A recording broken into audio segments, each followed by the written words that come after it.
97X, bam, the future of rock and roll. 97X, bam, the future of rock and roll. 97X, bam, the future of rock and roll. Yeah, Ray, enough already. Change the channel, huh?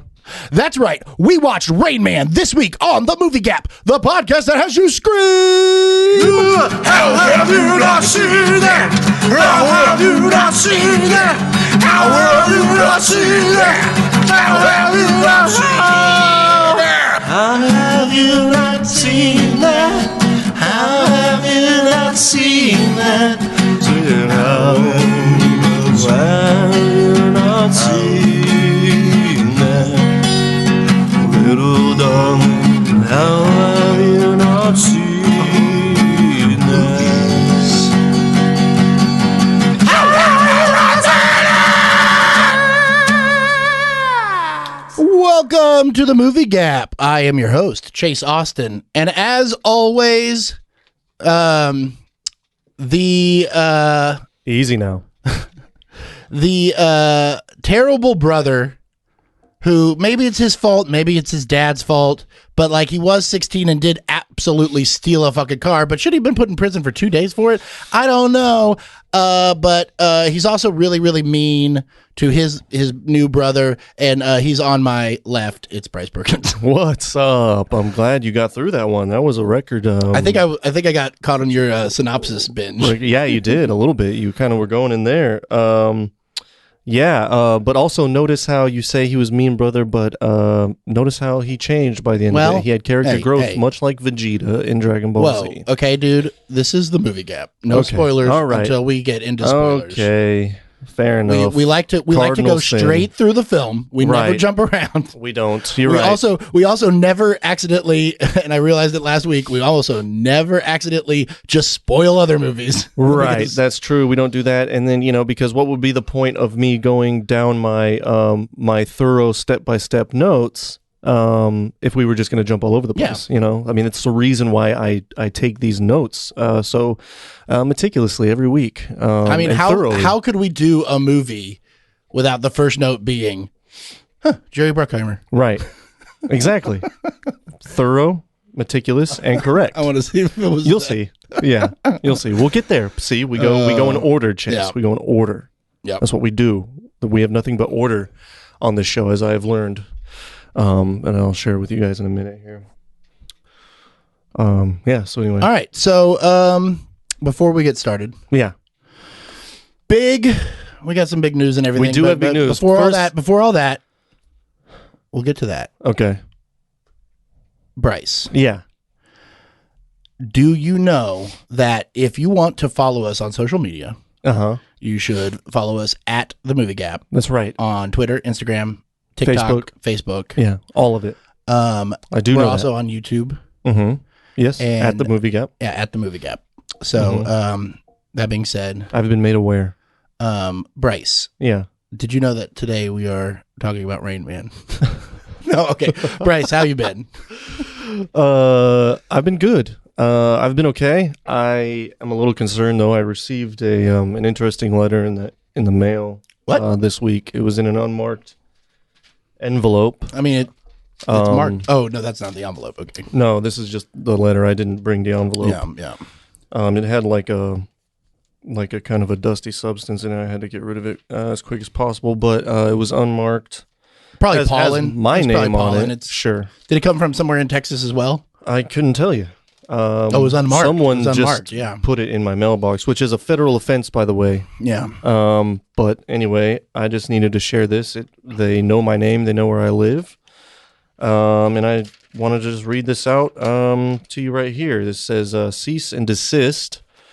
It says, Bryce Levi Perkins, as head of the Committee on Consistency in Comedy and Performance, aka the CCCP, I am commanding you to discontinue your bit on the perfume sales and any dealings with Mr. Coffee or Mr. T, which is not me, by the way. In general, I mean, I think it was you, and I think you were obnoxious and rude. Please let me finish reading this, because if you want to talk about obnoxious and rude, this right here. It says here, and I continue. I mean, let's be real.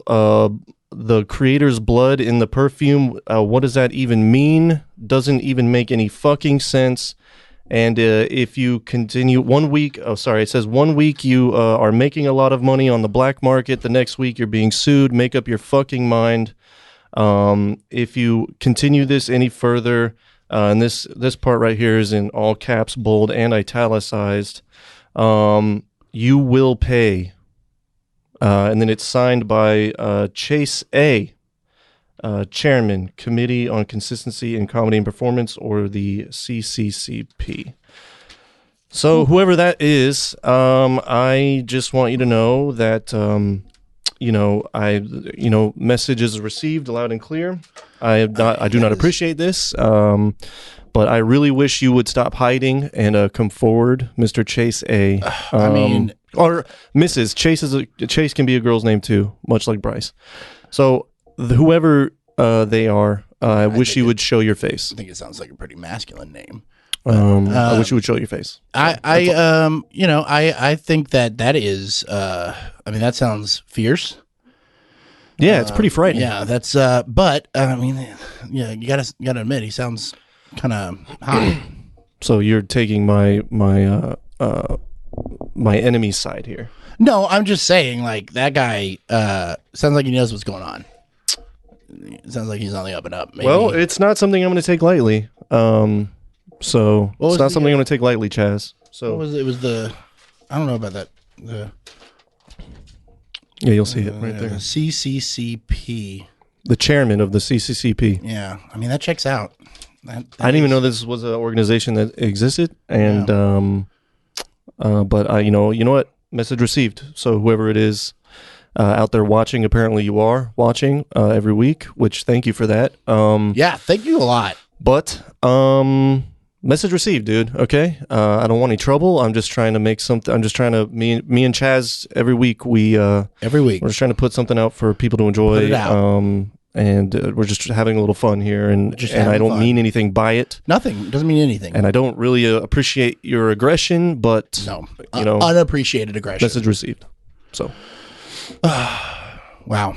Well, that was pretty low. That's what I've been dealing with. Yeah. Yeah. I've been living in fear. Did it say you're supposed to read that on air? Probably. Well, it was interesting.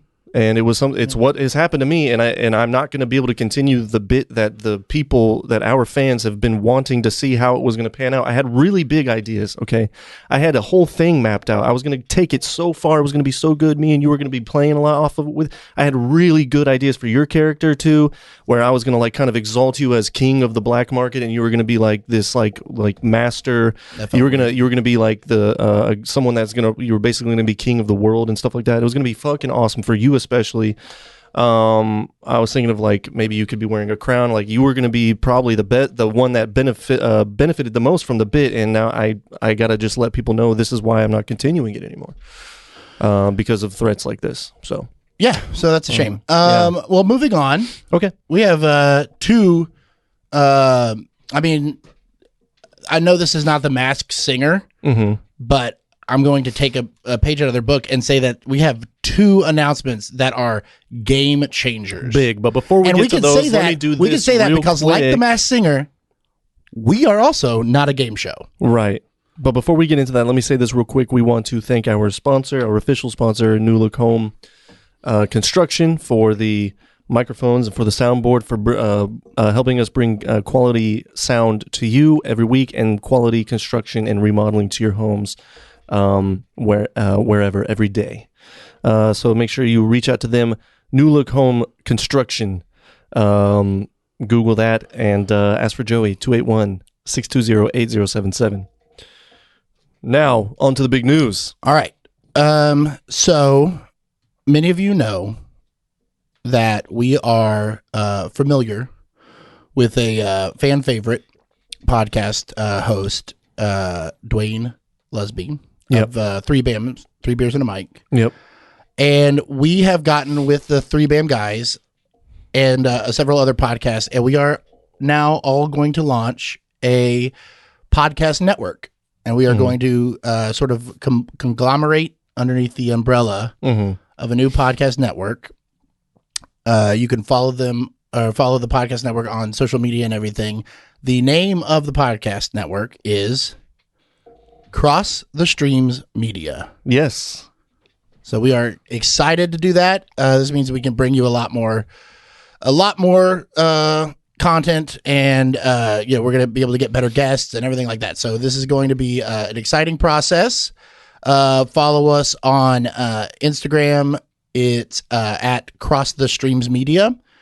On Twitter, I believe it's CTS Media, less characters. Yeah, it's good. We're on TikTok, I believe. It's probably not being used, but you know, in this day and age, you gotta grab it all. You'll be able to find it everywhere as it grows. And of course, find us.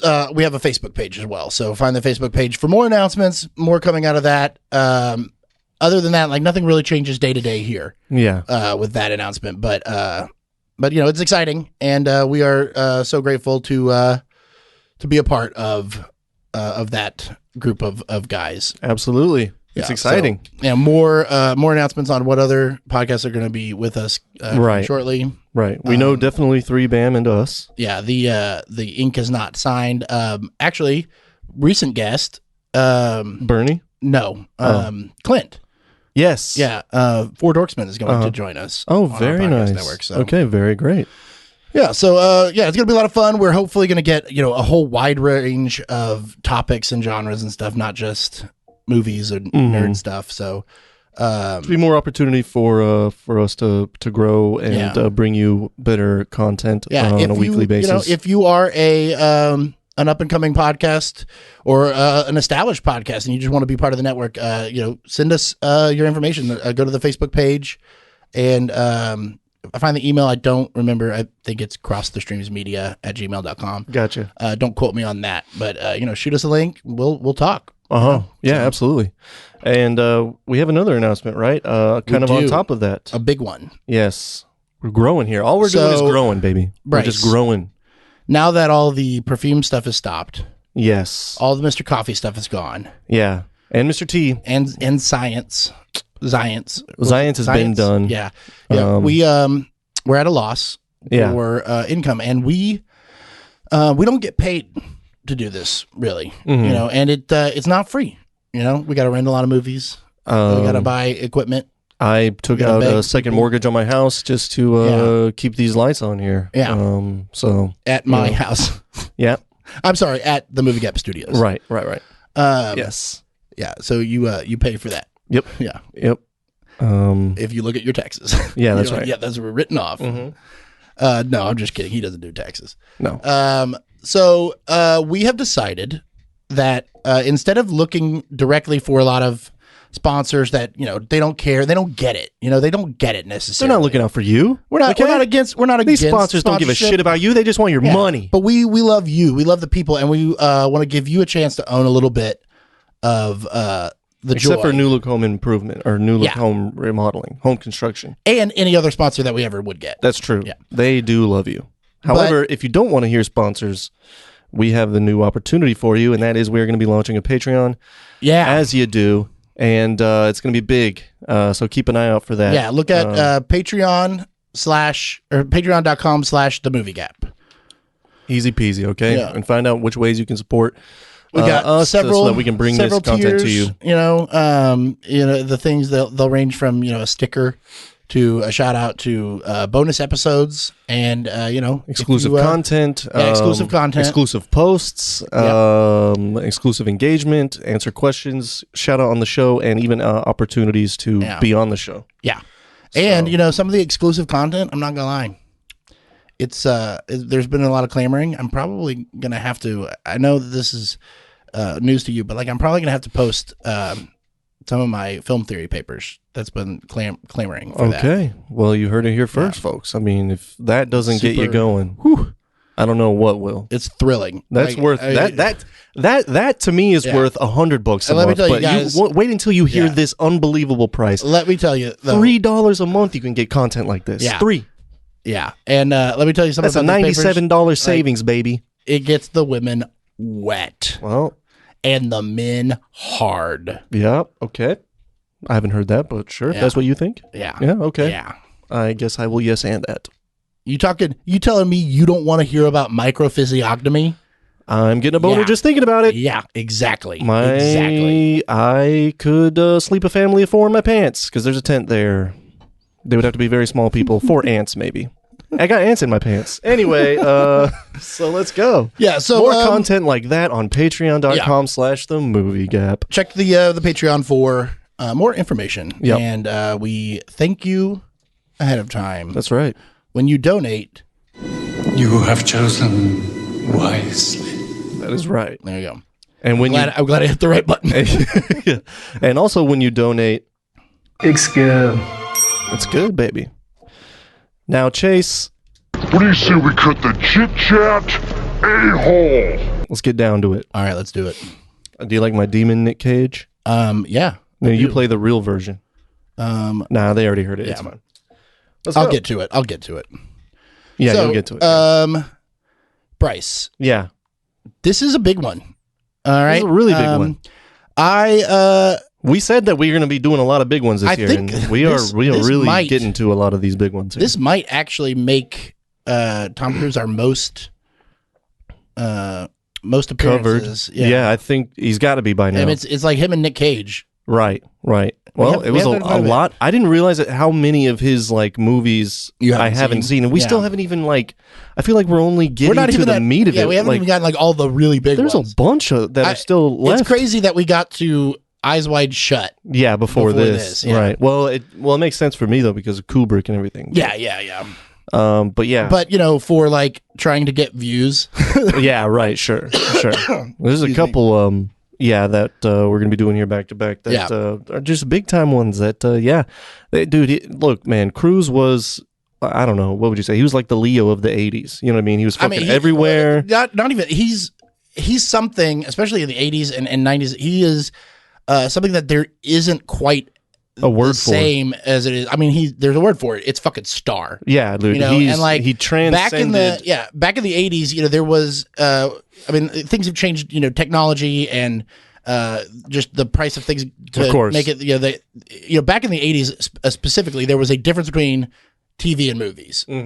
Stars and the quality and everything like that. So that right there is something that has been, the lines are blurred. Right. Yeah. Now. And with all the niche market, it's just like it reminds me now. Like I was thinking about it with film and TV. It's like in the '70s. The 60s and 70s and stuff, like there's all that like classic rock and like all the way through about the 80s or whatever, like there wasn't like, now there's just so much fucking music, right? Yeah, right. And like you have and it's always more, so you're always getting more, so like now the it feels genres like there's more, are blurred more and more nowadays. Yeah, and it feels like there's more movies. Granted, a lot of them, a lot of the bad stuff kind of gets sloughed off for the most part, but it just feels different. And so I think that film is doing that same thing that movie did. Right. And like the full on Hollywood star, sort of a dying breed. Yeah, sort of. Yeah. I mean, there's obviously Hemsworth and like all these people are big stars, but it's not the same. It's not the same. It's not the same as what Tom Cruise was. Yeah, and also I think there's a lot of the privacy of things where you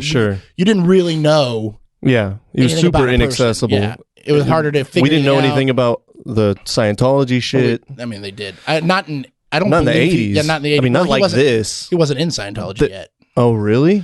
They recruited him after the fact? Think he got in. I was wondering why he was smoking cigarettes. Yeah, no, okay. It was we'll get to it. weird I want to bring that back up. Yeah.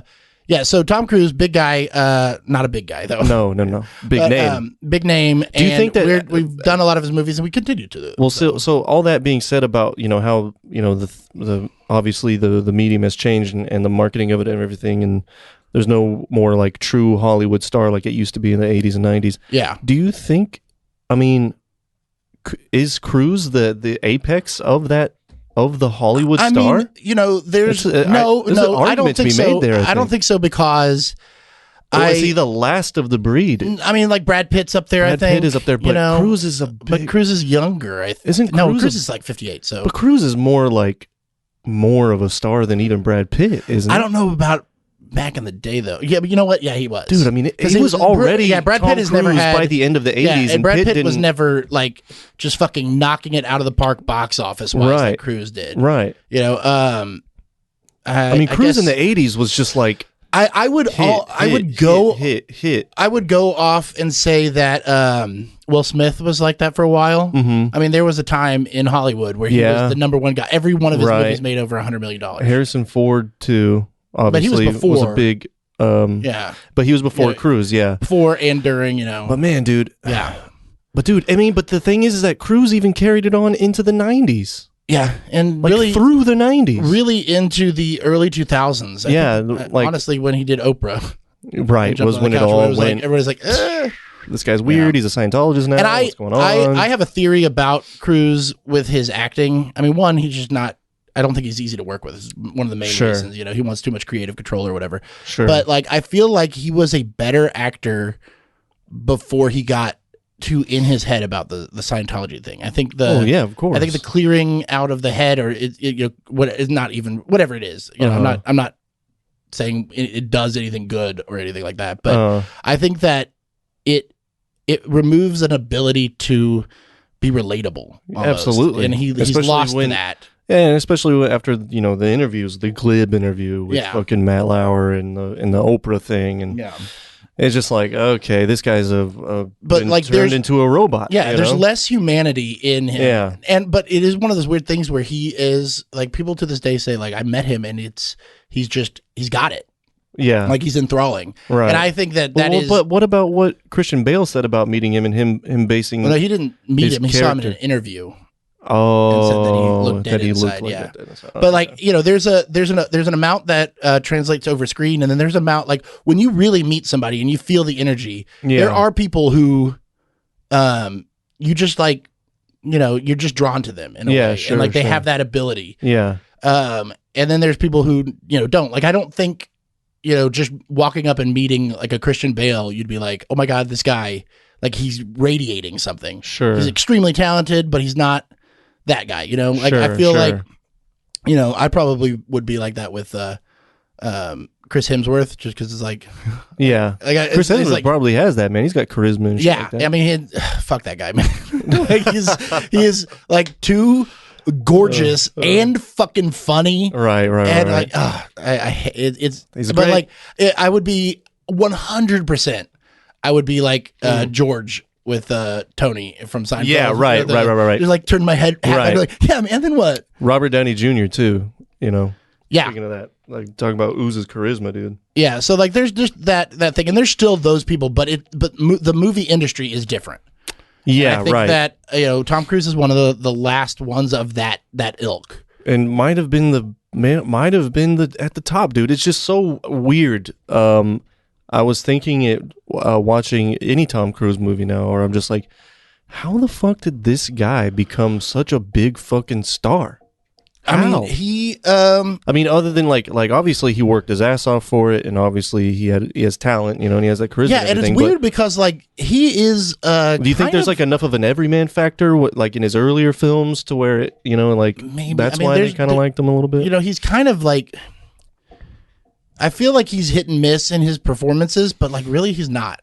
All of his early stuff was pretty damn good. Right. I mean, Legend, he was I guess Legend was only 1 year before Maverick, before Top Gun, but it still like felt What's like Legend? Like 14. It's a fantasy film. Oh.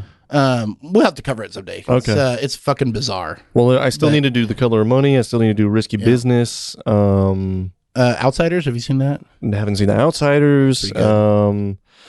There's a bunch. There's still a bunch. For Johnny. The Last Samurai was a later one of his. We haven't done. Yeah, but anyway, that's coming up. Actually, we have a guest lined up. That's right. Yeah, that's right. I watched Cocktail about 2 years ago for the first time, and it is not worth doing. Really? That sucks. It is pretty bad. Well, I mean, it could also be worth doing. Oh, sure. Interview with the Vampire. Have you seen that? Oh, right. Have not done that. We almost did that. Aforementioned Brad Pitt. That's right.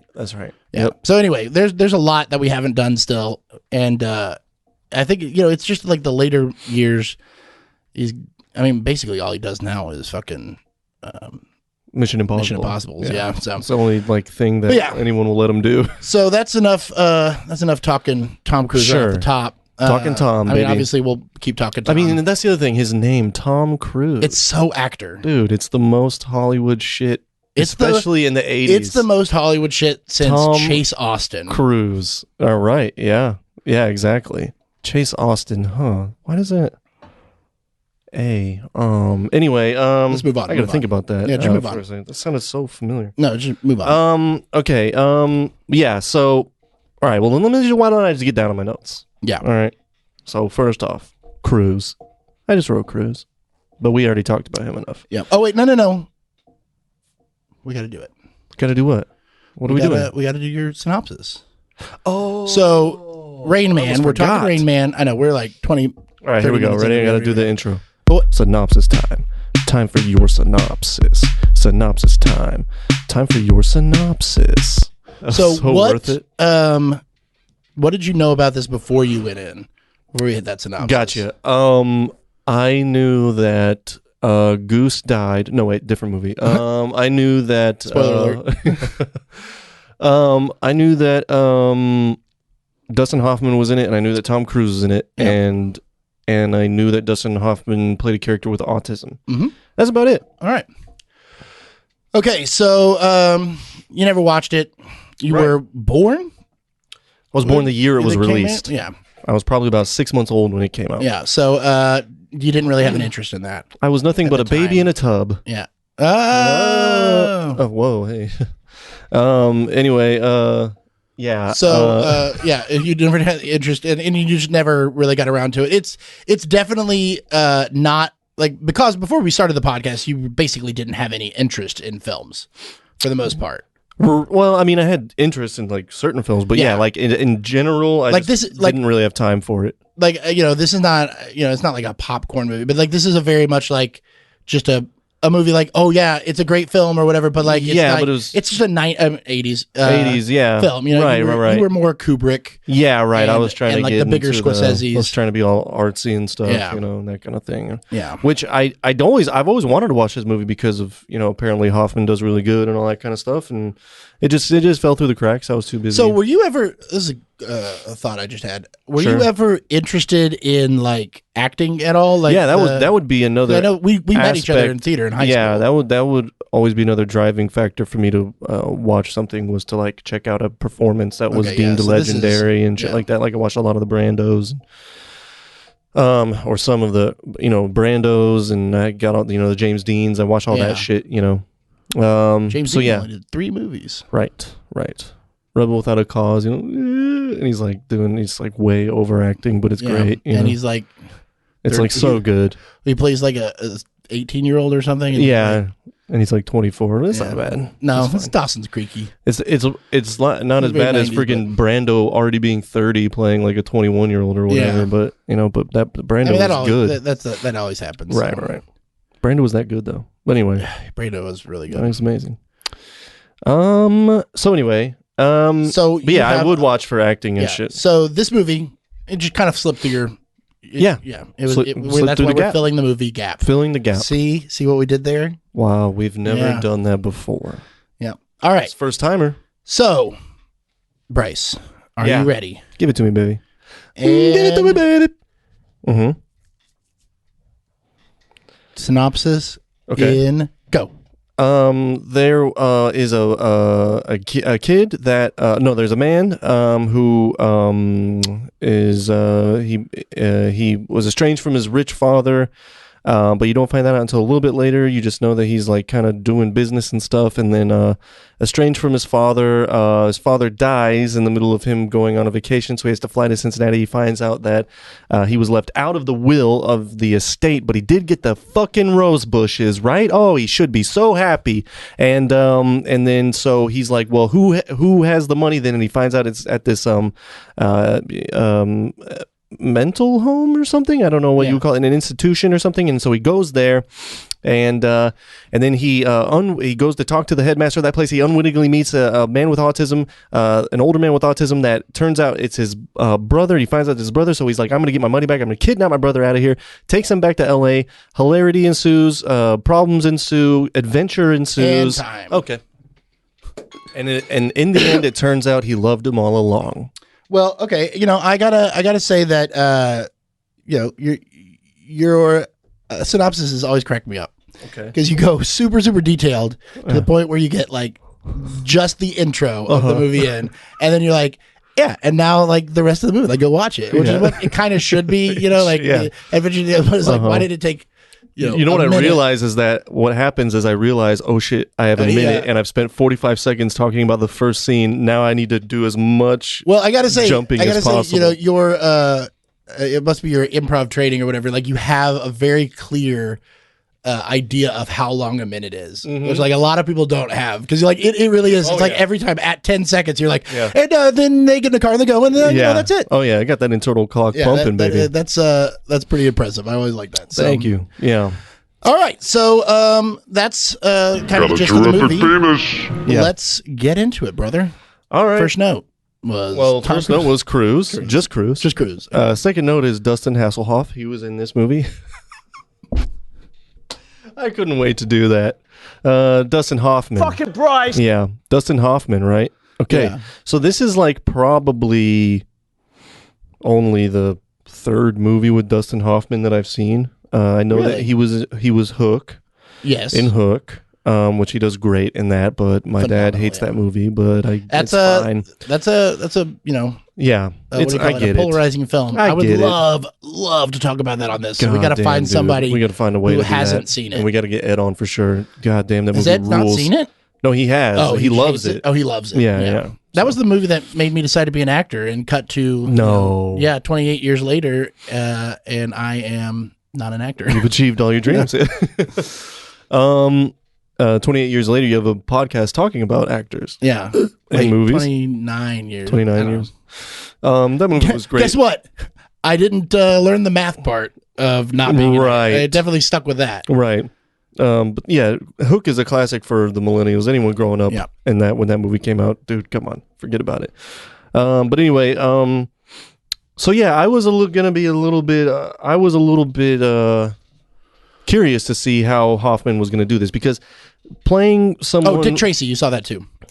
Oh, I forgot he's in that. Yeah. So you really haven't seen like any of the other Hoffman movies? I haven't seen Graduate. I have seen The Graduate once. That was a long time ago. I didn't. Yeah, it was a long time ago, and I don't feel like I retained much from it. Maybe sometime we should do like a revisit. Revisit, gap, yeah. Yeah, okay. Or we can do that. Yeah. What was it? Yeah. So playing a character with a mental disability, as they say, I think it's called something. Again, we are not being awful when we say things. We're trying to do the right thing. So, but I think it's a condition. I don't know if we say disability anymore. Right. I think it. I don't know. But he's got autism. High functioning autism. Yeah. But playing a character, but high functioning, but also extremely autistic. Right. Yeah. With that kind of like affliction or whatever, was something that was like so of the 80s and early 90s. It was just like there was a lot of that going on. And so there's a lot of, and you look at the Oscars for that kind of thing. There was Tropic Thunder, of course, kind of which they also tackled that subject. They also tackled Nam, which was another big thing, and that movies were made in Nam, and before that the Holocaust. Which Tom Cruise was in Tropic Thunder. Yeah, and he was in this movie. Yeah. But yeah, I think that the mental.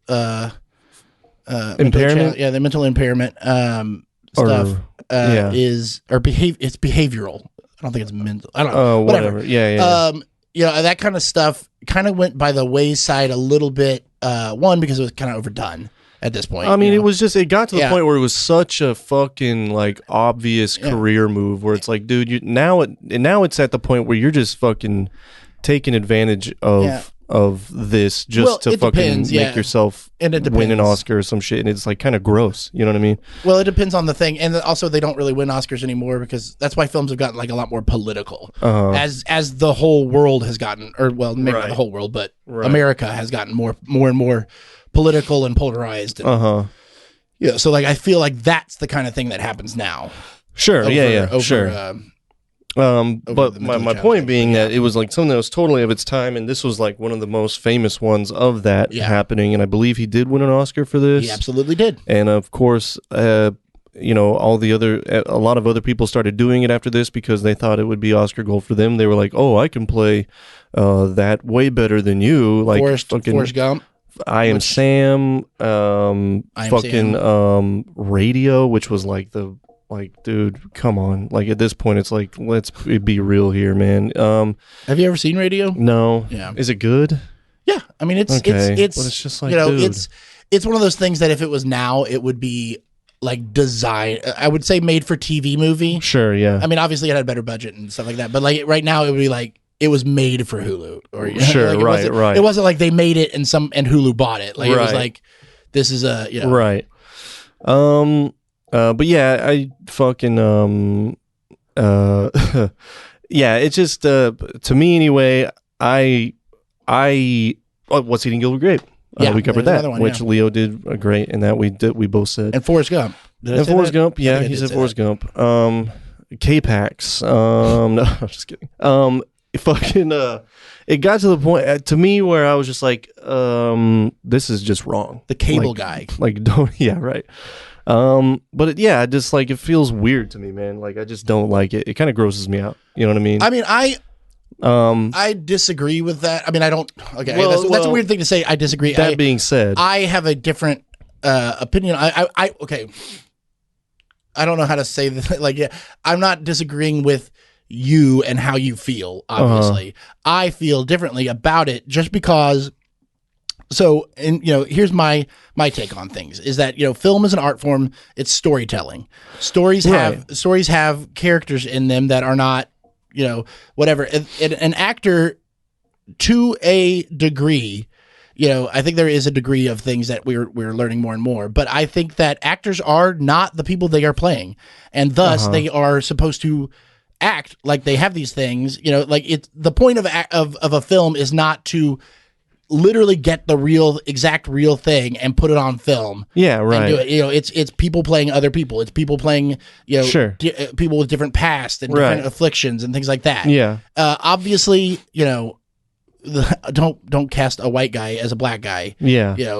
Which they used to do. Yeah. There's like a level of understandability in like old school style Shakespeare kind of stuff, because like even that was the women were played by men. Like Othello was always a guy, but like there's also no proof in any of that like they ever did blackface or anything. Sure. Because it was just you're pretending, and like that's where the spirit of acting comes from. You're pretending. It is you're becoming that character. You are not, and now you are. Right. And you're doing this. So I feel like it's not problematic.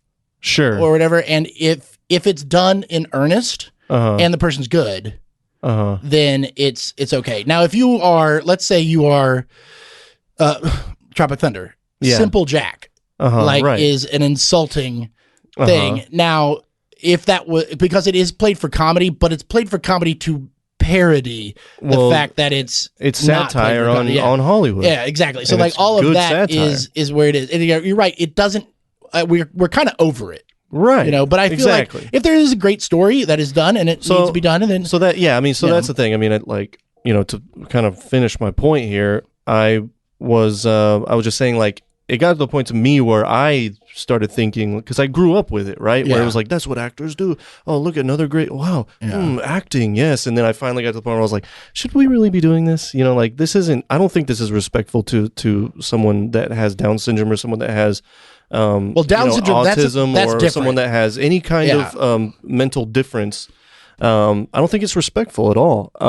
And especially when that like Sean Penn is just trying to get a fucking Oscar. Like fuck that guy. Fuck that shit. Fuck all of that. That sucks. But here's the thing. That being said, I was very curious to see how this was going to work out.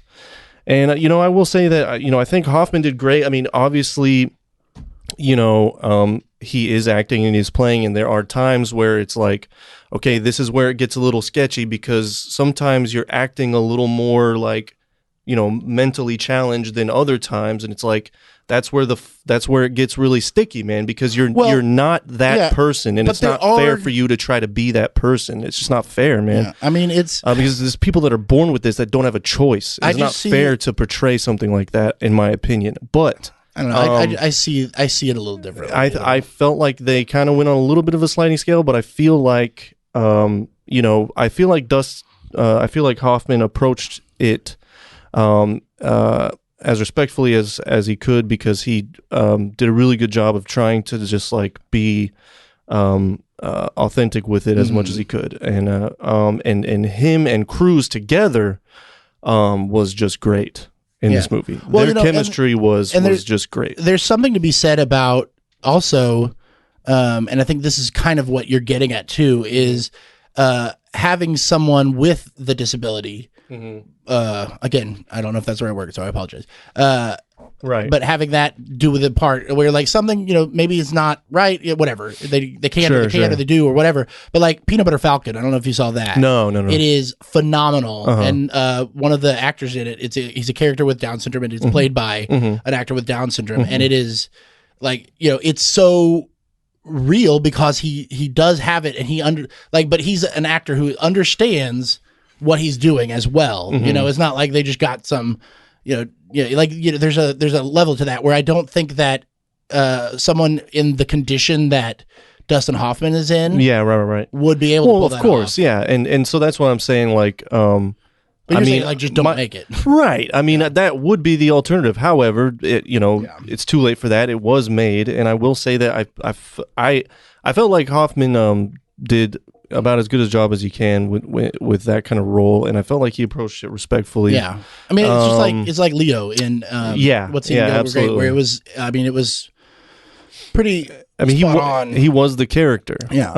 That being said, I don't think it's necessarily that great of an acting performance.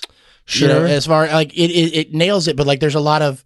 You were saying something that you felt like Cruise did better. I think Cruise fucking crushed this movie. I think he did too, man. I think he crushed this movie. Well, let's wait till the end because there's a lot of little points to get to.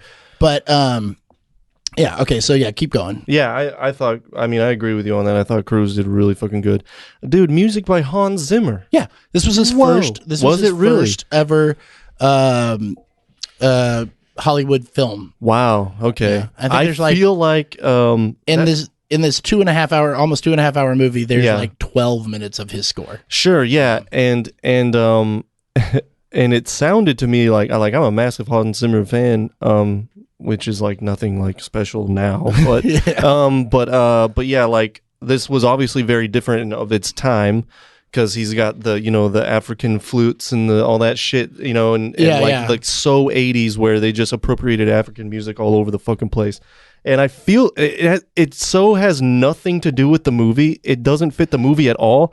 I feel like they just told him the title and that was it. And they were like, now make the score. Yeah. He was like, Rain Man, okay. So I think it feels it in a way because it's so like Barry Levinson, the director. Yeah. He told him, don't put any strings in the score. I don't want it to be sappy. I don't want it to be forced. Oh, good. So I think it does have an 80s feel, but not like overly synthesized kind of 80s. Like sometimes when you say that and you're thinking score, it's like overly synthesized kind of stuff. Yeah. It's not the swelling, it's right. It's very, it kept it lighthearted and I think that was a good thing because the subject matter of the movie is heavy enough that you don't need a heavy score as well. And this was a long movie. Yeah. It felt like it covered 6 months of time, but it apparently was only 6 days. I feel... And the score helped helped keep the pace going, even though it was a slow-paced movie. It almost feels like it's overlong. Yeah, but it doesn't, but you can't cut it, so because it's so well-paced. It's perfect. It's never boring. I'm not saying it's boring. Right. But for how slow it is at times, it's never boring. Yeah, I mean, the two of them are engaged, and it's mostly just the two of them. But like, I feel like the length is needed in the performances, and to get that transformation of Tom Cruise's character without like a denouement sort of like, oh, I don't like I love my brother. It's not like. I don't know. It's something. Instead of it, because like he's a fucking asshole in this movie. I hated him. Like, yeah, but his character grew like Vegeta's in Dragon Ball Z. Yeah. I mean, he has and it's growth. And it starts out that he's an asshole. Then it goes into like he is less of an asshole, but he can't. He gets frustrated. Right. As I'm sure it was taking him so long to understand that that there was. That he doesn't have the ability to emotionally connect in the way that he I love how how, and this is where I'm getting on how good Tom Cruise is in this with the nuanced stuff of like he goes from asshole to understanding the conditions somewhat, like, where he's like still an asshole, but he realizes it doesn't necessarily help, and he's trying to make it work, to then actually caring, and then and so it's like all those little steps, and it's just like it's so controlled and not forced, and there's no like over there's like no like I'm fucking acting in this scene, you know? Like, I feel like absolutely, it's such a human performance, and it's so like nuanced in that. There's a mirror. I get in trouble for saying mirror.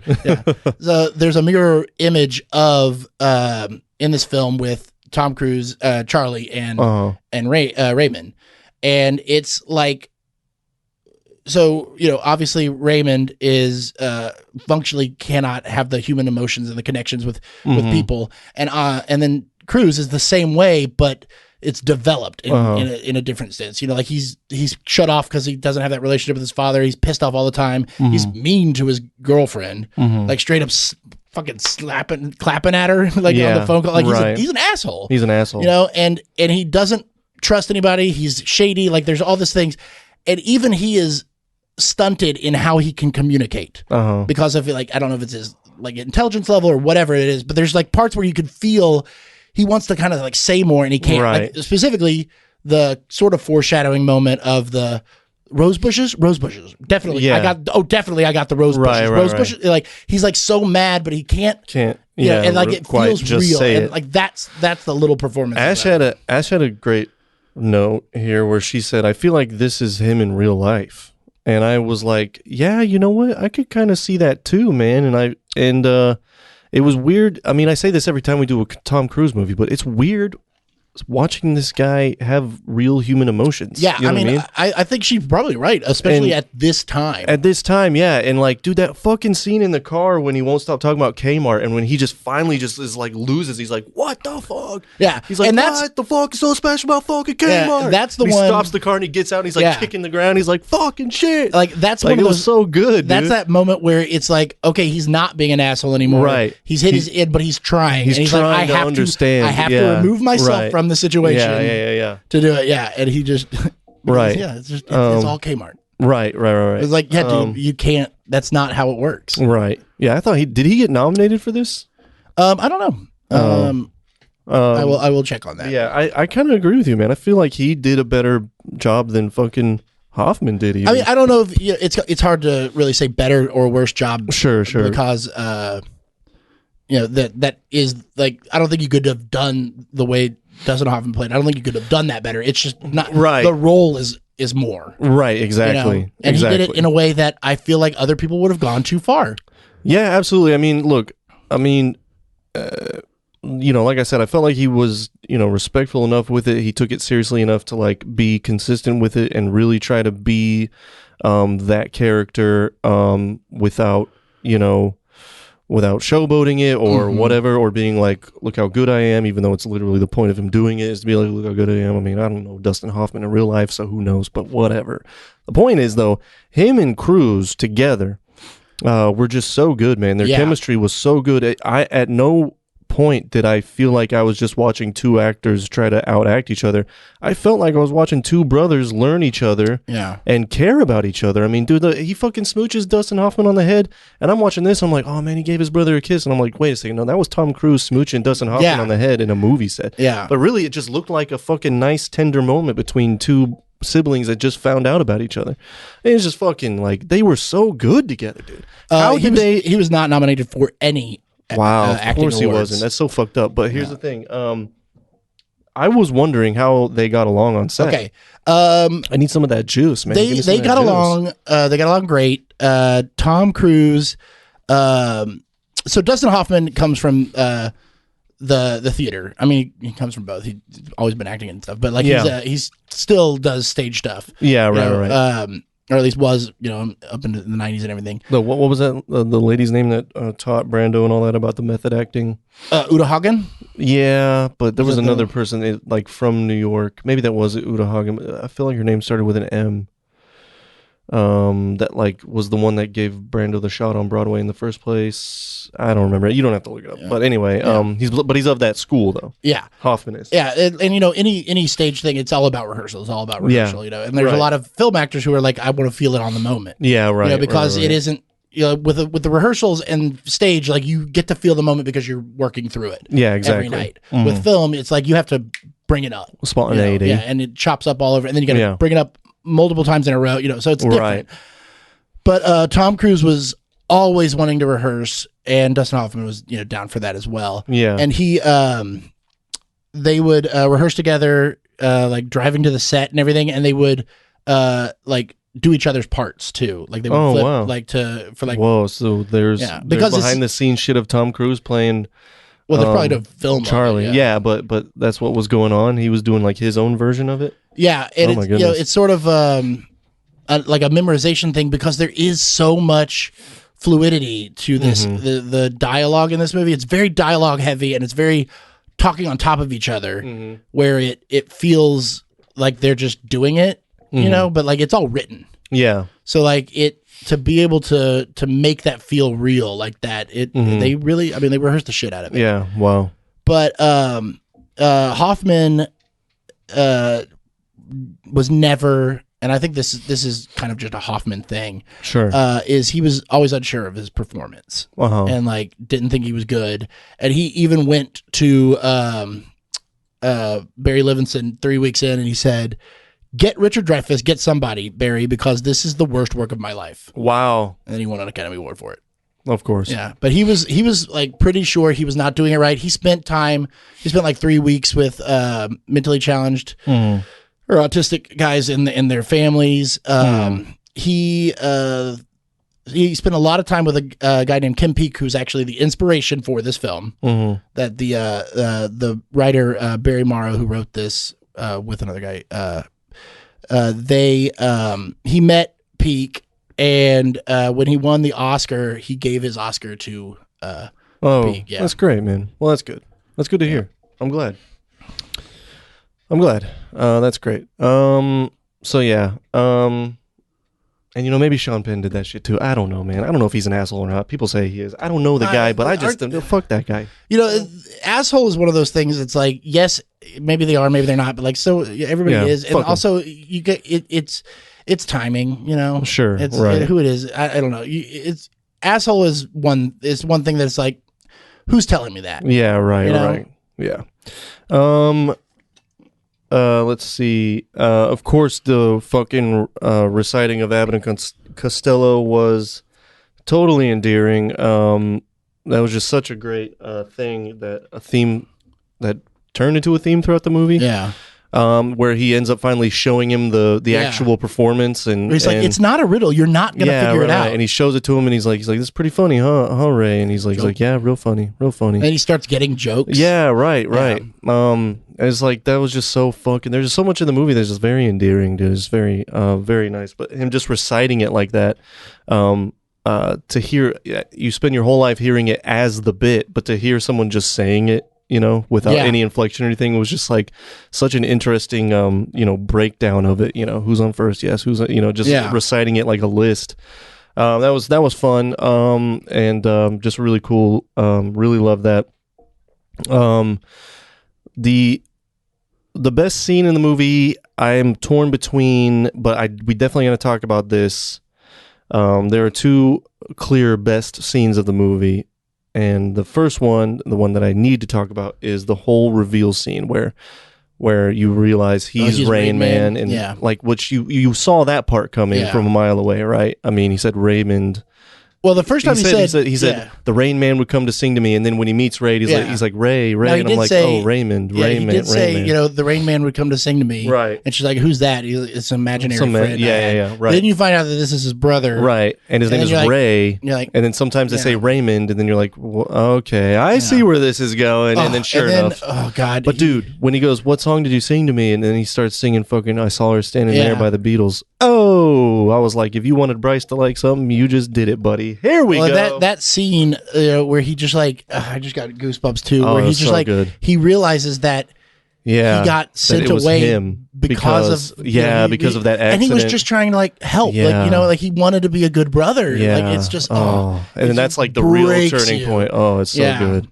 and you can see Tom Tom's character Charlie. You can see him like you can see him realize it in his head, as he's like thinking about it, and then from that point it's like he's more patient, more sweet, finds better ways to communicate with them because he has this new understanding, dude, it was just so good. And then of course, like it being the Beatles song, I was like, okay, you got me. Yeah, of course it got me. Well, I mean, the movie already had me, but it was just like, there's the cherry, you know what I mean? Cherry right on top. And there's something that I one of the things that it took me a while to like really place it, but this movie is affectal, like it affects you in a weird way that's affectal. I like that word. That's a good word. Like you feel like you're in the room with them a lot more than I feel like I am with some things. And I realized that most films, you got shot counter shot, where it's like I'm talking and the camera's here, then it goes over the shoulder. And this doesn't do that. It's just watching them. Yeah. And like the reasoning, good. I think the reasoning of that specifically is, like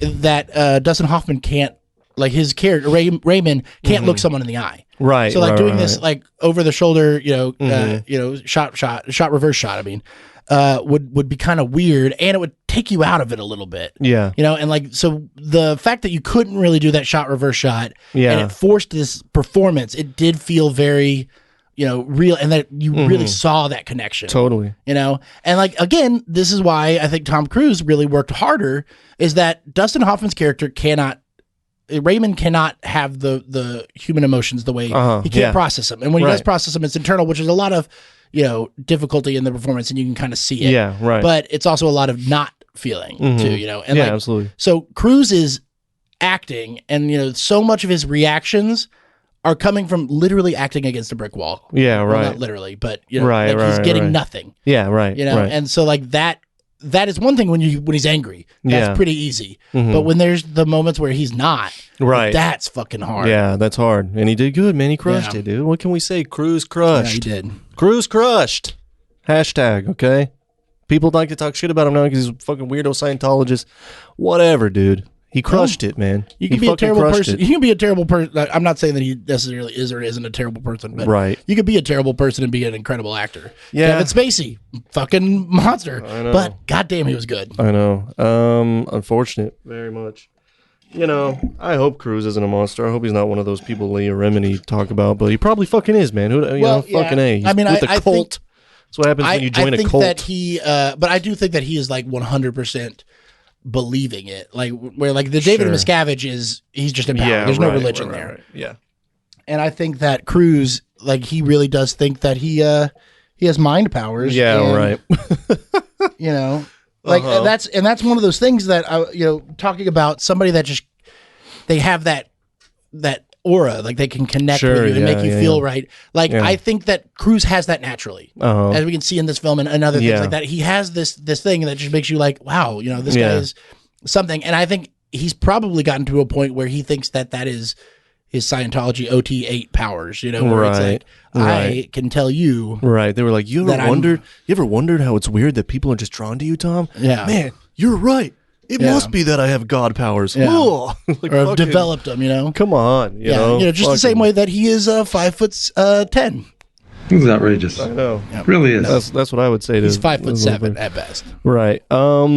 So I gotta say that I found it interesting that in the 80s, even Oscar-worthy movies could not resist a good montage.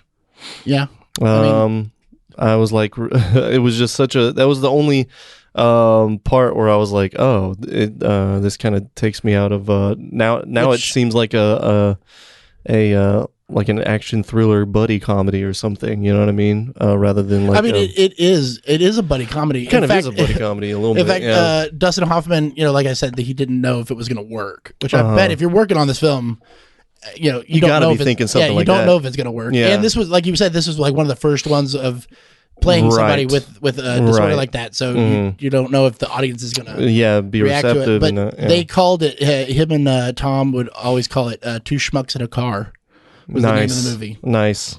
Schmuck is a Hebrew word for penis. Did you know that? Or no, I think it's the tip of the penis that you cut off in the bris or something like that. Or it has something to do with penis. Anyway, I don't really know. It's something that I heard somewhere. The more you know, I pass on half knowledge it and let you Google it. So yeah, that's the modern day conversation there. Anyway, let's see. But that montage where they do the whole like when he finally realizes, which dude took him way too long to take him to Vegas. Like I would have immediately, when he counted those toothpicks, I would have been like, we're going to fucking Vegas. I'm about to win $1 million fucking dollars. Yeah, the toothpick thing has been parodied or whatever in 100 things. Oh really? Yeah. Which the waitress, she ended up being in Jerry Maguire. Yeah, it's Bonnie Hunt. Yeah, Bonnie Hunt, that's her name. Okay, anyway. Yeah, this was her first movie. Wow, how about that? That's Helen Hunt's sister? No. I was being serious. I really was. I was taking a stab at the dark, hoping that you would be like, yeah, and I'd be like, yes. And now I've been let down. Because she could be, right? They're blonde.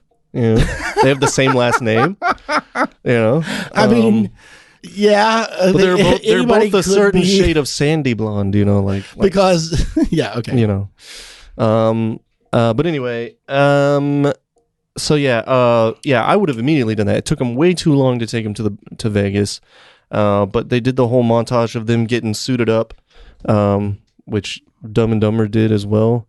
Oh, that's another movie where they play people with afflictions or whatever. But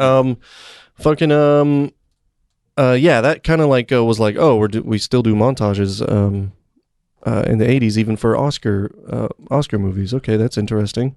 But it was great. I mean, the Vegas scene was all great when the girl was trying to hit on him and stuff, and he's like, oh, you're the prostitute. Yeah, right. And he's like, he doesn't have any money, babe. It's like, what are you doing here, counting cards? And then you set a date, and like he's got this. I gotta learn how to dance. Right. But then that led to like that great sweet scene, and then it was totally ruined by his creepy girlfriend in the elevator. What was that? That was it could have made me feel it could have been so endearing. Just do the dance. Kiss was weird. No. It's even worse. It's before that. All you have to do is just go up to the room, but instead she's in the elevator with him by themselves, and she stops the elevator, which freaks him out. Yeah. And then she's like, no, it's okay. Have you ever danced with a girl before? And it's like, oh, this is already weird, dude. It's a little weird. And then she's like, have you ever kissed a girl? It's like, what is this? I get the cinematic reason of having it in the elevator.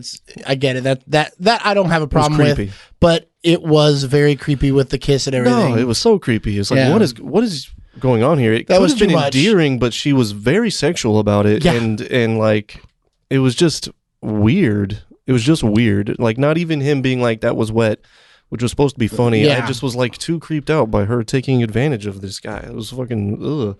But anyway, she is from Big Top Pee-wee. There it is. You got it. What's her name again? Valerie Golino. And I had a realization she was kind of the Marion Cotillard of her time. You know what I'm talking about? Like, the foreign lady that, with the big eyes that's like, exotically beautiful, that was only in a couple of movies and then just fucking disappeared off the face of the earth. So, you know what else she was in? What? Hot Shots. In Hot Shots Part 2. She was in Hot Shots. I remember that. Yeah. Yeah, we got to do those. You've seen those, right? Well, when I was a kid, I don't remember. But no, we're not going to do those. No. I'll watch those in my own time. That would be unfun. Yeah. Let's see. Okay, and then, let's talk about the end.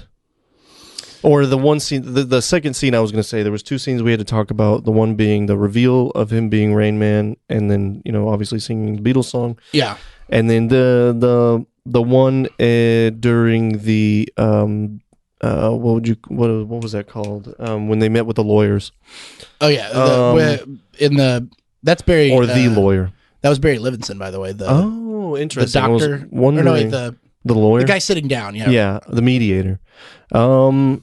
Yeah, I was wondering why he was not as good at acting. Yeah. Well, apparently it was supposed to be somebody else, and like something happened, and he couldn't make it, and they were like, "Fuck it, I'll just do it." Sure. The end of that, when Raymond starts going, when he starts spelling Charlie. Yeah, I know. Forget it, because it goes back to the beginning. Is it dusty in here? Yeah. Oh man, there's a couple of times. I got my allergies. There's a couple of times up. that do that. If that doesn't get you, you're insane. If that doesn't get you, you're a psycho. Yeah, I mean, psycho. Because he did it to the guy who works with him. He's like, I'm the best friend he has. And right. My main man. He spells his name. Vern. Yeah, and then he does it when he's freaked out later on. Right, he's like, calling for him. Like that is, and even Vern does not necessarily get it. Yeah, right. Even he says like, if I never see him again, or if I disappeared tomorrow, he wouldn't even know. Right, he might not even know. Yeah.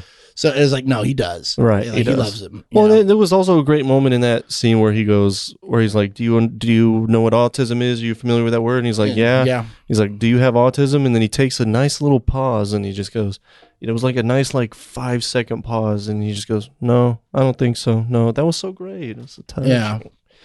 Well, when he finds out that he's good at numbers or whatever, that doctor in the podunk town. Yeah. Tells him or whatever, like that scene is just like him doing the math and everything. And then immediately where it's like, if you have $1 and you spend 50 cents, how much do you have left? It's just like, and he just throws out a thing. Right. So. Right. Where it's just, because he's like, it's the savant do anything. side. It's like, well, no, not really. He's great with numbers, right. But they have no meaning. Right. And he doesn't know how to apply it to, in a societal way. And like with me, it's like, I am only good with numbers if I can apply a meaning. Yeah. Like if it's just numbers, I'm just like, nah, I'm out. Right. Yeah. Yeah. Dyslexia and just I was just like, I don't get numbers. Yeah. Exactly. I have to be like, okay, well, if it's all I don't know what that word means. I don't even know what the word numbers means. Yeah. You know what I mean? So, but yeah.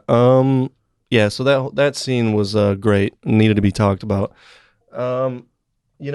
Other than that, I don't know. Was there anything specific you wanted to talk about? I mean, God, the last scene.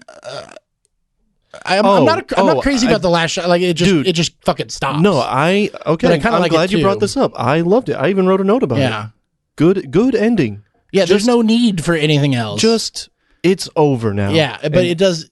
And just roll credits, baby. I will say no forced plot twist, no forced, anything extra. Just he goes away, the story. And then that's the end of it. Are you listening, Mr. Shyamalan? Are you listening? Okay, you can just end a fucking movie. Okay. Well, it's like writing a paper. My big thing is like I hate doing conclusions because I'm like, I already told you everything. Right, like, exactly. I'm done. And that's the thing. That's my conclusion paragraph usually is like, I'm done. That's the end. Yeah. Like I've said it all. Your conclusion paragraph should just be, and in conclusion, roll credits. Yeah. I'm done. Because that's Fade it. to black. But I also thought that it was bullshit that they spent all that time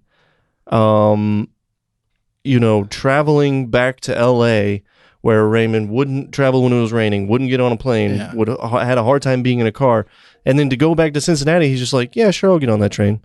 No. Well, they missed an opportunity to have Rain Man 2 back to Cincinnati, and it's him and the doctor doing the same shit. Yeah. Well, they had to drive because he had to take the car. Well, no, remember they were going to fly. Yeah. Oh, yeah, that's right. They were going to fly. He wouldn't fly. It was all of these things where he wouldn't do it, but then when it's time to go back, he's just like, get on the train. It's like, you were saying, like, he doesn't know about train. He doesn't know about train wrecks. But you're right. They could have just taken a train. They missed a golden opportunity to have Rain Man 2 back to Cincinnati, and it just, adventure ensues. It's just him and the doctor. You know, where he's just like, no, I'm not getting on that fucking train. You know how many train wrecks there are? Okay, fine. We'll walk. But the last, that last shot the doctor where starts getting upset. And yeah, shit. the last shot where like the doctor gets mad, he like gets up on top of the train and is like while it's moving, like, oh my god. Where was that from? What is that from? That's from something. No, like because like Tom Cruise, like he would get got out on top of the car. He got out of the car. Oh, I see. That was your like way they're of in a being train, like, so like he so gets where up can he on go? top. Yeah, that's great. But they the totally way missed that out. that shot where at the very end, when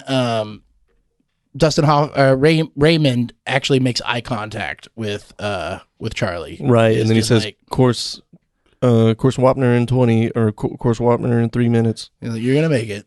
Yeah. Oh, that was so good. And then he's just like, they made that eye contact. Yeah. I loved the ending, man. I loved it. Just end it. Yeah. Just great. Just fucking end it. It was like the epitome of like what I've always said movies should do. Yeah. You know? And I am also so glad that they didn't do the repeat. Because like that felt like a moment that it was gonna happen too. Where he's like, "You're gonna be okay," and he like walks off and he goes, "You're gonna be okay." Oh, they didn't do it, but like it felt like it. Like the music wasn't swelling. It was either, but, like, right it was for there. that. You're right. Yeah, it was just like, "You're gonna be okay." Like, Yeah. don't say it. Don't say it. Don't do it. Oh, he didn't do it. Okay. Yeah. But they could have even done like a long delay too, I mean, where it after the felt like- train went yeah. off, it like on that shot where it's just him looking that way, he could have done it there too. Oh, like where even he says it to himself, like it's Yeah, him. right, it's just I mean, him it was saying always to going to be to himself, but like he's Right. telling himself he's telling going to be himself, okay. You're gonna be okay. Yeah. So in a lot of the original drafts, the original drafts, he was mentally disabled, not autistic. Oh, Like, yeah. okay. And Dustin Hoffman, decided he's like, no, it's got to be, and that's one of the things that led to one of the other directors leaving, and they got a different writer and everything. But the script was originally written for Real Life Brothers. Okay. Do you want to take a stab? We're talking 80s.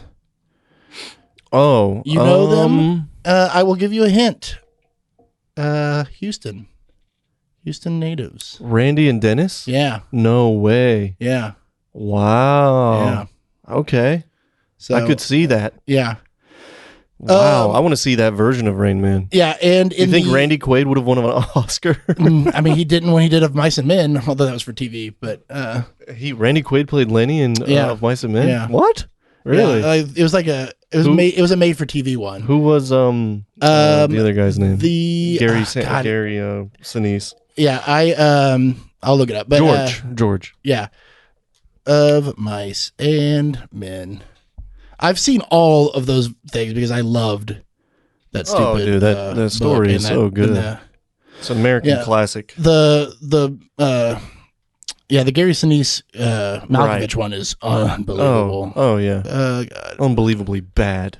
Had to have been this 81 TV movie. I don't think it was 2000. Well, shit, throw that in the pile of movies where actors play. I think it was Robert Blake. That's who it was. Oh, dude, that sounds so familiar. Wow, that's fucking hilarious. Yeah. Okay. Canceled. Yeah. Fatality.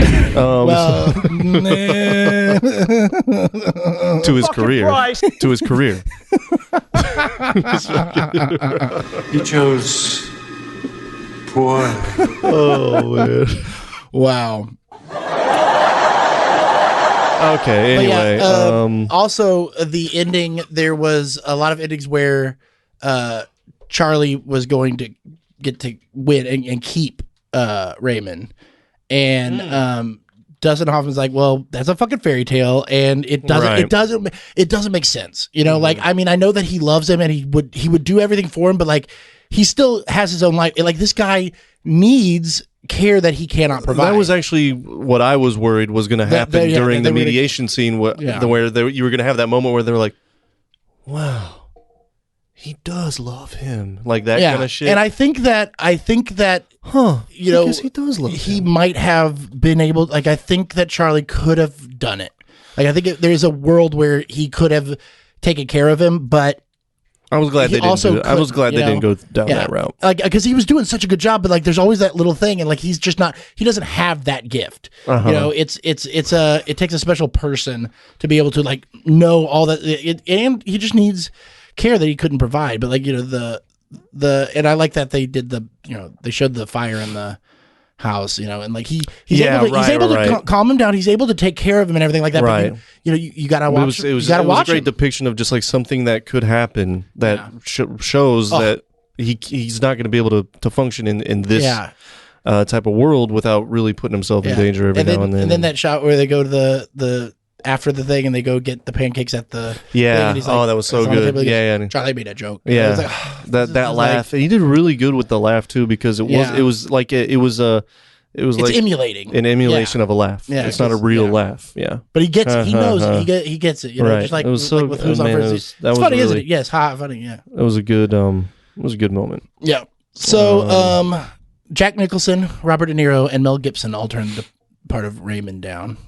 Jack Nicholson, Robert De Niro, and Mel Gibson. Yeah, Mel Gibson. There's another one. Oh my! There's another one who was a Mel fucking Gibson. star. Yeah, that's true. You know? He was in the 90s, especially. Jack Nicholson too. Yeah, but not as much. Jack was more of the. Well, he was a Hollywood guy. He was old school too. He's a lot more like the golden age kind of stuff. Right. Exactly. Yeah. I mean, by the 80s, Jack Nicholson was just Jack Nicholson. Yeah, he's already. a legend. And he was like doing his star, own thing rather than like box office. Well, yeah, he's never really had super. No, box he just was. office He's hits, just one of those. Yeah, like you said, the golden era legend kind of guys. But yeah, fucking Mel Gibson as Raymond. I do not want to see that version at all. The Mexican title of this film is Cuando los hermanos se escuchan. Did I say that right? Say it again. Cuando los hermanos se escuchan. When the brothers sing? No, what's encoutran? ENCU. Well, don't look at that. ENCUENTRAN.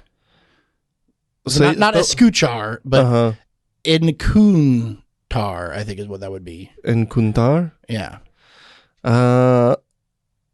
I know that cantando is singing. Cantar. Yeah, maybe when the brothers sing. Yeah, that might be it. When two brothers meet. When two brothers meet. Yeah. Oh. It's not a bad title. It's a little wordy. Could be it. Yeah. I don't know why they didn't just say, rainbow or rainbow.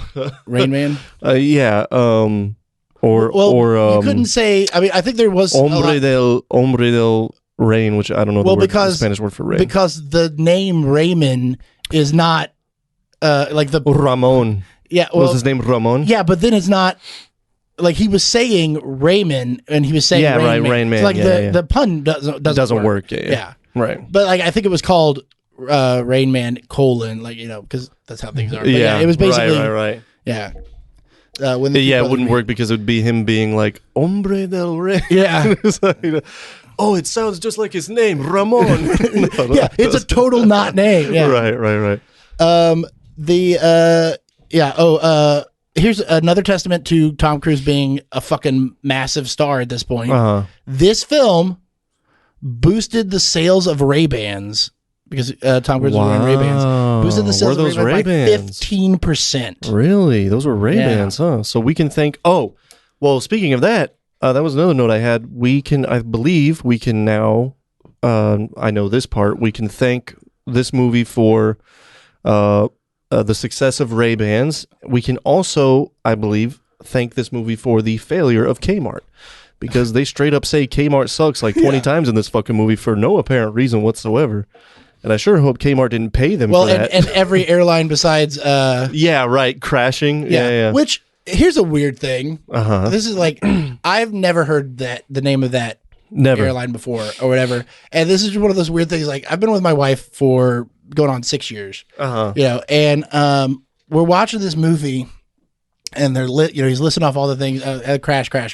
And then they get to that one and she immediately goes, well, they're not going to Australia. And I was like, what? And then he goes, wow, she knew it? Yeah, she just knew. I was like, what the fuck? Why do you know how did that? She know that? I don't know. She's never been to Australia. Wow. I don't know why she does. She just, it's one of those things that she just knew. And I was like, it's always weird when you just like realize have a random bit of Yeah, information.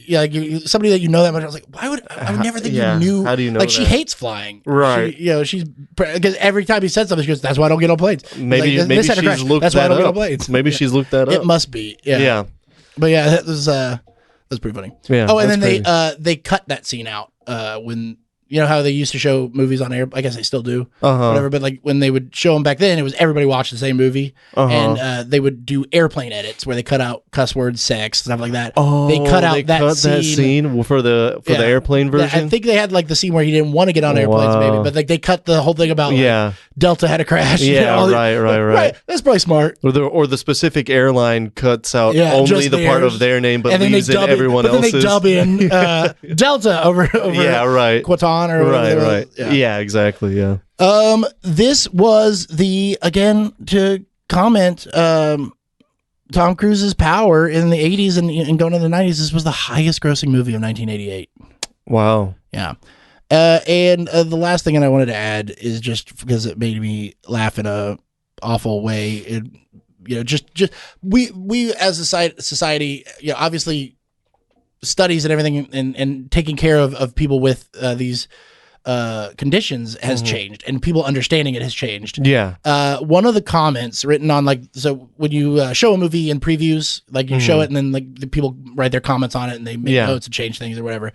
One of the comments that amused Barry Levinson the most was that somebody wrote, "I was hoping the little guy would snap out of it."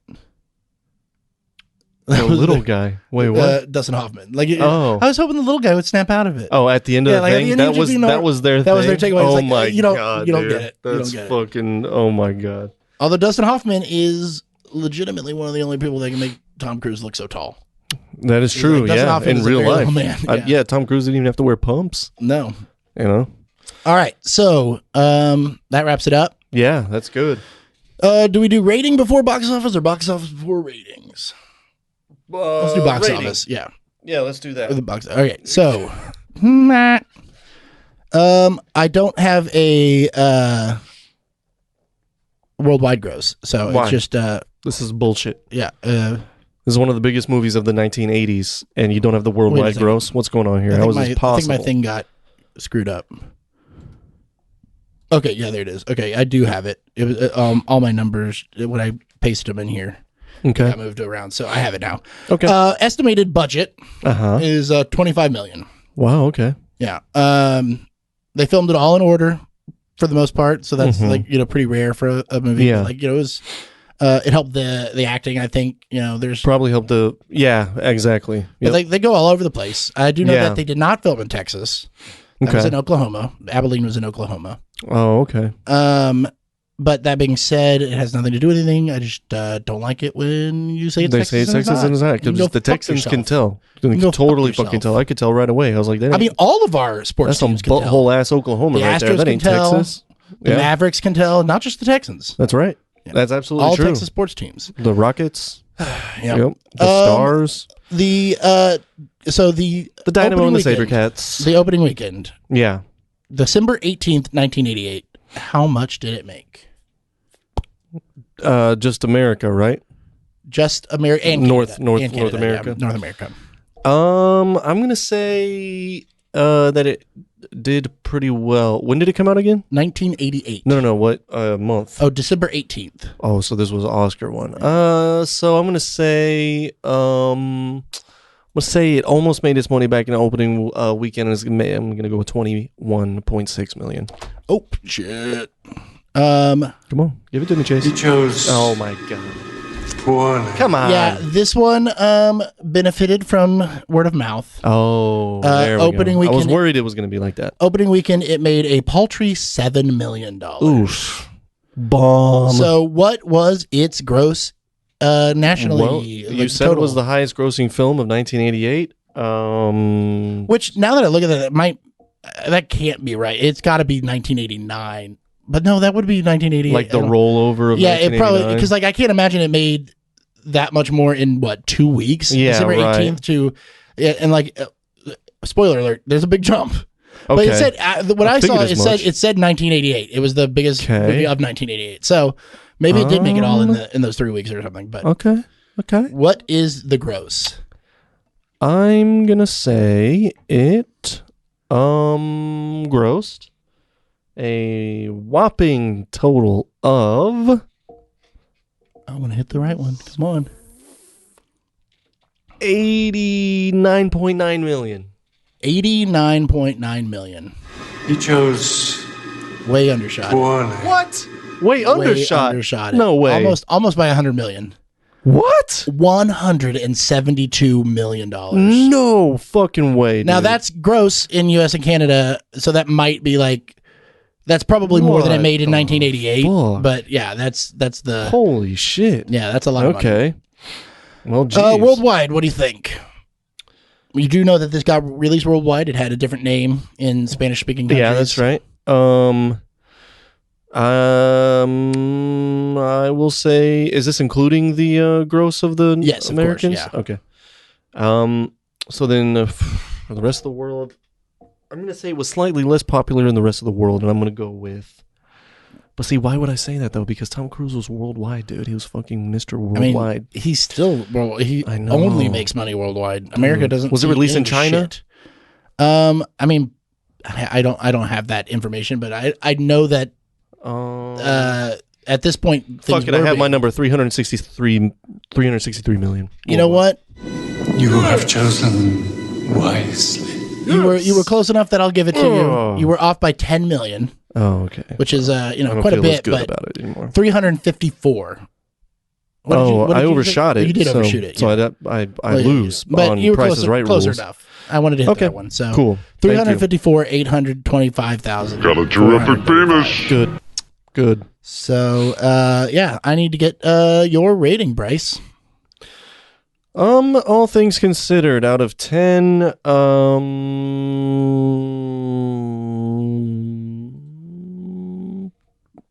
songs in a tabletop jukebox. I give this a J 8.5 out of J10. Yeah, I mean that's I mean, I enjoyed it. I enjoyed it a lot more than I thought I would. I mean, Yeah. It's good. I enjoyed it a lot more than I thought I would, and Cruise and Hoffman are spectacular. Ebert and Roper give it 2 thumbs up. Well, it would have been Siskel and Ebert back then. yeah. But So what do you liked it, man. think? I mean, what do you? Obviously worth it. Worth it. That's what I was looking for. It's worth it. Worth shit. Yeah, it's worth it. I would recommend it highly. Okay. That I mean, I can't disagree with you on that at all. I think that it is it's right there. You know, there's It's not the most it's not yeah. perfect, but there's a lot in it that is a lot that makes up for it. Very well done. I think Barry Levinson is a very great director. Very great director. I think he's a great director. He's done some other movies that I fucking love as well. I think he's got an eye. It's nothing flashy, you know, but this is a beautiful film. It's, you know, paced right. It's great. yeah. It's not perfect, but it's not perfect either. Right, So, right. Yeah, 8.5 is pretty good for me. Yeah, it's just a feel good. It's just a feel good, dude. You know? All right. Well, And then no one dies too, you know, that's great. They could have done Yeah, that. They it's could also have ruined not. it with that. It's and- like sad well, without except for being the dad in the beginning. Yeah, but- well, fuck that dad. fuck that dad. He sucked. Yeah. It's not a what do you call it? It's not a depressing movie. Yeah. It's sad, but it's also not sad. Right. It's not You like know, forced yeah. sappy or There's anything. nothing. Yeah, there's nothing. You know, fucked up about it. Or Yeah, anything. right. It's just it's good. I like it. Right. Although they have that fucking kiss scene that doesn't hold up for me. It does not at all. It's not Could have good. been better. Yeah. Could have done better. But yeah. So yeah, that's it. I guess there's only one thing There's- left to do, You know what it is. and it is the moment we've all been waiting for. The Reboot recast. All right. even more epic. Who? You see what I'm saying? Do you Oh, want man. to put? Well, there's only 2 people to recast here, right? Yes. The girl and the guy, the lawyer that was the mediator in the movie. So Yeah. we got to just find those people. That's funny. That what we got. was exactly what I was about to say because it's like the only 2 people. Oh, and the waitress, Bonnie Hunt. Yeah, right. The Who waitress. could replace the I know, irreplaceable Bonnie Helen Hunt? Hunt. Renee Zellweger. Okay. So let me see. Let me go to my trusty list, which is the IMDb Hot 100, and see if I can get some really good ideas. But I'm thinking for the part of Raymond, I'm thinking Bryan Cranston might not be too bad. Okay, what do you think, Chaz? Wait, say that again. I'm sorry. For the role of Raymond, I'm thinking Bryan Cranston might not be bad. He's a little old. He's a little old, but he's supposed to be a little bit older. I'm not mad. I'm just trying to. That was like so not where I was. I know. Like, I don't see it, but I mean, I'm expect like, the unexpected. That's what I say when it comes to I don't me, baby. not see it. I'm not saying I don't see it. I was just I wasn't thinking that. Right. But I like it. It's not bad, right? I like it. I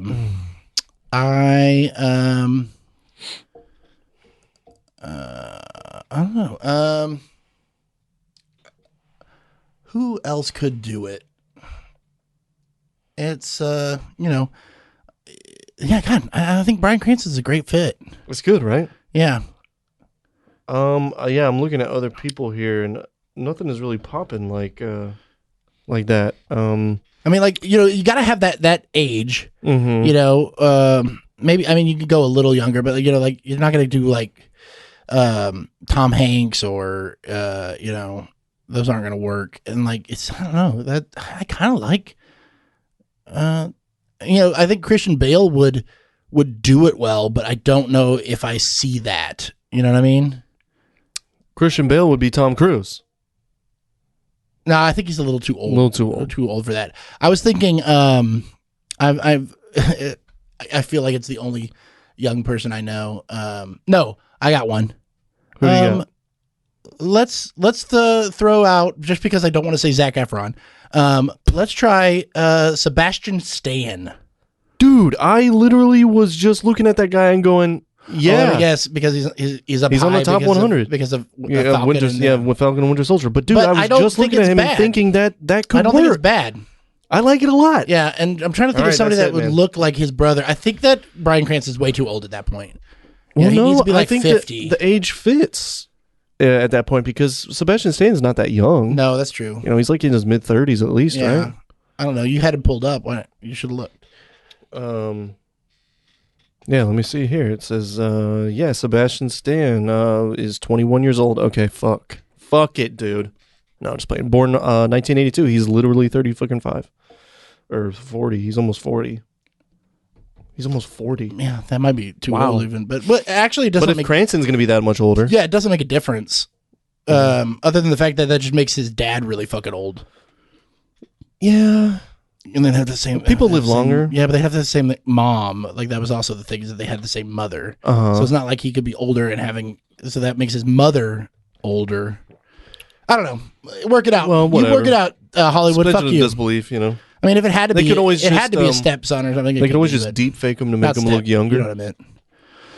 Yeah. I don't Do a little younger. Let's not do that. A younger Yeah. CGI deep No, fake. we don't need to do that. If you don't think That's where it's going, if baby. you It's don't already think- gone. But like, if you don't think people should not be playing people without like the thing, why are you saying that? Like, oh, just play them younger. I know, Just no. like- But here's the thing. Okay, how about this? It's the same. How about this instead? Then we got Tom Holland as Tom Cruise. Okay, so we're going younger here. Okay. Oh wow, yeah, I don't hate that. And then we I got kind of hate it. But and then we can do Leo as no, I don't like it. as Raymond. I don't like it. Well, Yeah. those are your options, man. You got to choose. Yeah, Choose I one. mean, I like this. I like the Sebastian Stan one better. Okay, then that's one we're going with. That's one we're going with. Okay. All right. Okay. Well, that wraps it up here Yeah. on my great. end. Do you have any other plugs or anything that you would like to share? No plugs as of yet. Just be on the lookout for the Cross the Streams media stuff coming out. Who is texting me right now if that's being picked up? Oh, really? Yeah. Okay, interesting. And They have officially got the website. So. okay, great. So you can go to www.crossthestreamsmedia.com. Yeah. Is that it? No. Okay. I will announce that later. Okay. And then follow us for all updates, and of course, go sign up for our Patreon, patreon.com/themoviegap. and find us on all social medias at the movie Gap. We will be updating you on all of the Across the Streams media stuff on our social medias and everything like that. So once the website is official, That's we'll right. let you all know. Yep. So just look for us there. All right. Yeah, buddy. That's good for me. So I think that's it. There's only one more thing to say. Nom in space.